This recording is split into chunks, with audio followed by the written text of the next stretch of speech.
வான்படையினர் நடத்திய சாகச நிகழ்வு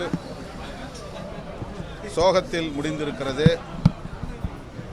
நூற்றுக்கணக்கானவர்கள் மயக்கமடைந்து மருத்துவமனையில் அனுமதிக்கப்பட்டதும் 5 பேர் பலியாகியிருப்பதும் மிகுந்த அதிர்ச்சியும் வேதனையும் அளிக்கிறது. தமிழக அரசு இது குறித்து முழுமையாக விசாரிப்பதற்கு உயர்மட்ட விசாரணைக்கு ஆணையிட வேண்டும். உயிரிழந்தோரின் குடும்பத்திற்கு போதிய நிதி உதவி அளிப்பதுடன் அவர்களின் குடும்பத்தினர் ஒருவருக்கு அரசு வேலைவாய்ப்பு வழங்கவும் முன்வர வேண்டும் என்று விடுதலை சிறுத்தைகள் கட்சி வலியுறுத்துகிறது.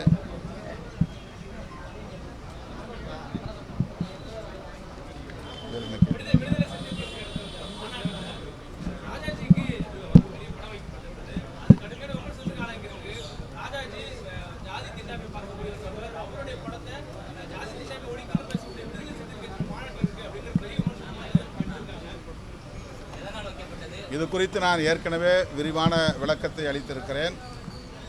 ராஜாஜி அவர்களின் மதுவிலக்கு சட்டம் வரவேற்கக்கூடிய ஒன்று.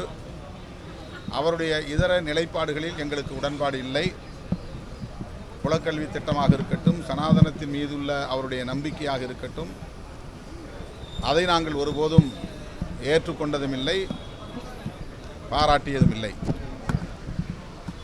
ஆனால் அகில இந்திய அளவிலேயே முதலாக ஒரு மதுவிலக்கு சட்டத்தை கொண்டு வந்து நடைமுறைப்படுத்தியவர் என்பது மறுக்க முடியாத வரலாற்று உண்மையாகும். அந்த வகையில் மது ஒழிப்பு மகளிர் மாநாட்டை நடத்திய விடுதலை சிறுத்தைகள் கட்சி அவரை அந்த களத்தில் அடையாளப்படுத்தினோம், அவ்வளவுதான். இதனை சிலர் ஊதி பெருக்கி விடுதலை சிறுத்தைகளுக்கு எதிரான எதிர்மறை விமர்சனங்களை செய்கிறார்கள். இது வழக்கமான ஒன்றுதான். அதை நாங்கள் பொருட்படுத்தவில்லை.